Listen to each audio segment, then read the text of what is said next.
Hey everyone, in this video we are going to be working on creating a customizable agent. An agent, something that can be of practical use to help you in a variety of situations within the classroom, customized and tailored to your classroom needs, that's more consistent. So one of the things I did want to mention and go through before we get into doing this chat is why would we do this? And one of the questions we often get asked is like, well, could I not just use regular chat? And well, you could. One of the things that's important to note with regular chat is each time when you go into chat, it starts from scratch. And it's really reliant and contingent on how each user writes the prompt. So when we do that, sometimes we may forget to include like inclusionary language, accommodations, reflections, which can lead sometimes to inconsistent results, literally unequal quality depending on the user, and really a lot of more cognitive load for educators. So why do we want to use an agent then? Because it always remembers its role as an educator support. So that really means it prioritizes learning goals, differentiation, accessibility, reflection, and it really also avoids replacing professional judgment, which is something we want to avoid. But let's get into like the content here. So on the left-hand side, how do we go about building an agent? Well, if you remember where all your chat history is stored here, it's just above that. But just in case you're sitting there and you're like, oh, Derek, I can't see this. If you click on this little toggle switch, maybe it's hidden right here in the upper left-hand corner. If you click the expand navigation, that'll open up for you. And then you should see a variety of agents that are already outlined here. And I am just going to click a new agent where you can see that little icon. And I'm going to select a new agent right now. So let's click the new agent and it's going to pop up. And now what I'm going to do, so you can see I've got my new agent description. It's giving me a variety of templates here.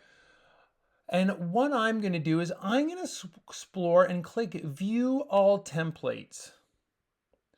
And what I'm going to select is I'm going to select the learning coach template, which is right here. And why that is this one's going to work the best for a classroom setting.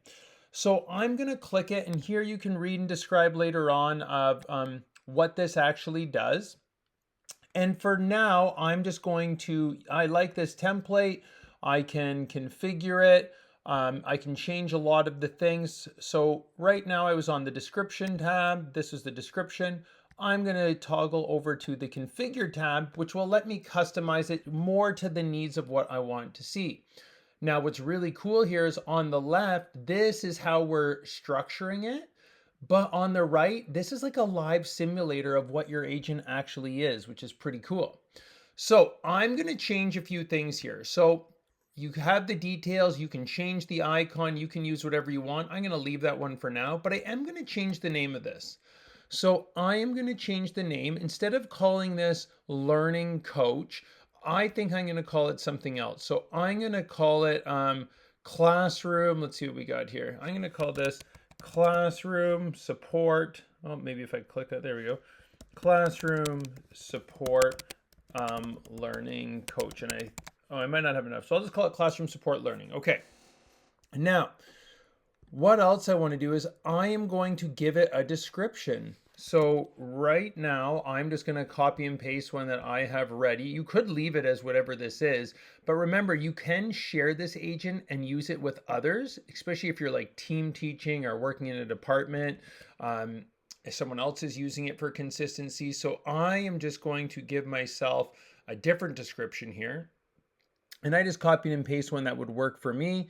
It's really going to help with lesson planning, differentiation, accessibility, reflective teaching practices. It's going to help scaffold learning while maintaining professional judgment, because remember, this is like Copilot.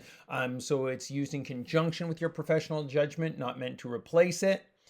And now what I'm going to do is I'm also going to give it, I'm going to give it a little bit of instructions. So I'm going to go to my instruction piece just below. And I'm going to get rid of everything that's here, which could take me a second.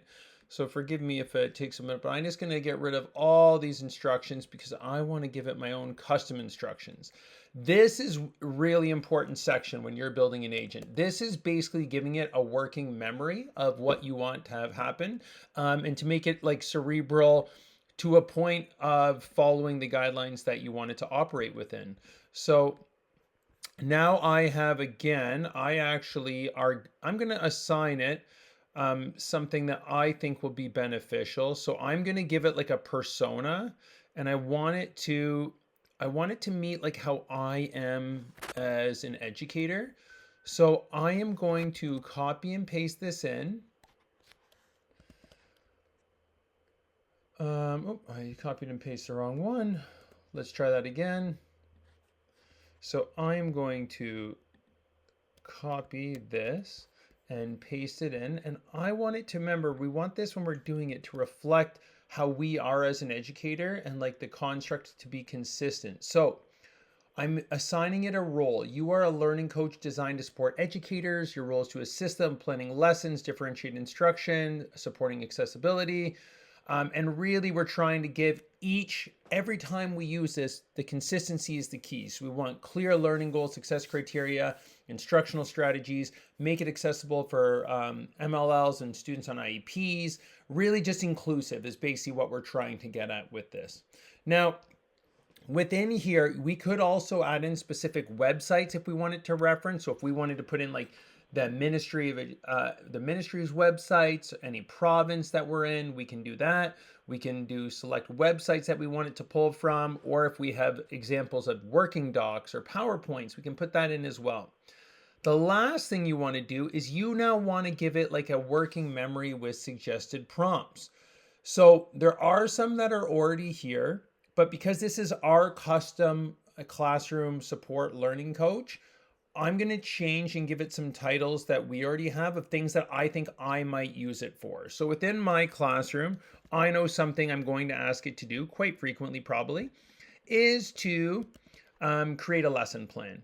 So I'm going to give it the title, create lesson plan, and watch what will happen when I start to put these in like on the side. Now I have to give it a message of what I want it to do. So because this learning coach now will help me or anybody else who wants to use it, it's going to customize it based on the data that I give it. And remember, this will improve based on how often, how frequently we use it.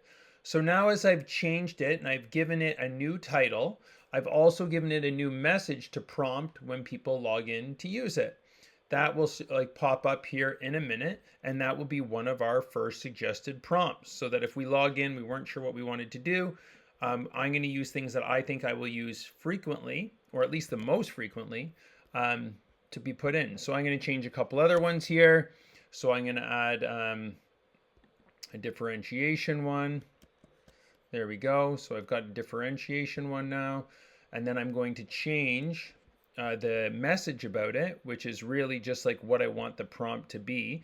And really for this one, I want it to help adapt lesson for students on IEP or multi-language learners. And here we go. So I've got that one in now as well. So I'm just copying and pasting some of these. You can put in whichever ones you want. And I might just put in one more just for the sake of the video, because I know it'll get long.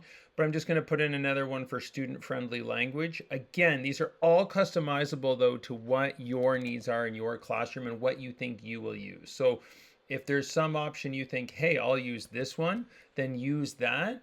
If you have a real focus on a particular area or subject matter, or you really want to work on student voice, then I would really encourage making one about those things, because it's going to be as effective as you want it to be, but use the things that you need help with the most, and your agent can really help you with this quite a bit. So my last one is going to be around student-friendly instructions. And I'm just going to have it so that it rewrites lessons, simple, clear, student-friendly language. Okay, and then I'll do this just to show it. So this will be my last one that I'll post in. Okay, so I would keep going for the 6, and I'll show you a final version of it. Here's my sample of what it looks like where I would go to use it, just like you've used Copilot Chat. But now in the upper right-hand corner, I'm going to hit the blue Create button. And this will actually make it so it creates my agent now. And my agent in a minute will be live, can be shared with anyone, and now I can use this repeatedly. Instead of just going to Copilot Chat, I will now have a new level of sophistication and consistency really across what I'm looking for. But this will allow you to not have to use the chat all the time and ensure that you're getting exactly what you want. So notice I put in those prompts. Now look, I have everything right here. So differentiate for diverse learners. So imagine I had a lesson plan ready to go. I can add that content. Maybe it's it doesn't matter what it is. It could be a PowerPoint file, OneNote, whatever it is. You could add that up here like a doc, and I could ask it to differentiate for diverse learning needs. I could put in any prompt, help. Watch this, I'm just gonna help make a basic one. Help me with a grade 6 lesson plan for grade or for science in Ontario around space. Okay, so even just by putting in a very basic prompt, this is not perfect by any means, but if I even type that in, what's going to happen is you're going to see that it's going to remember everything about the things that we put it in and how we want it to. So you're going to see that we're going to get curriculum links. We are going to get learning goals, and notice that student-friendly aspect because we put it in our agent. Even though my prompt was not great, it has mitigated some of that because we've made an agent. So this will save you a lot of time. You could also give it conditions that you want it to follow certain lesson structures each time. And remember, we'll always have differentiation, accessibility, and assessment now because that's been built into my agent. We hope you enjoyed the video. We'd love to see you create one of your own agents. And if you have additional questions, please keep checking. Thanks so much for watching the video.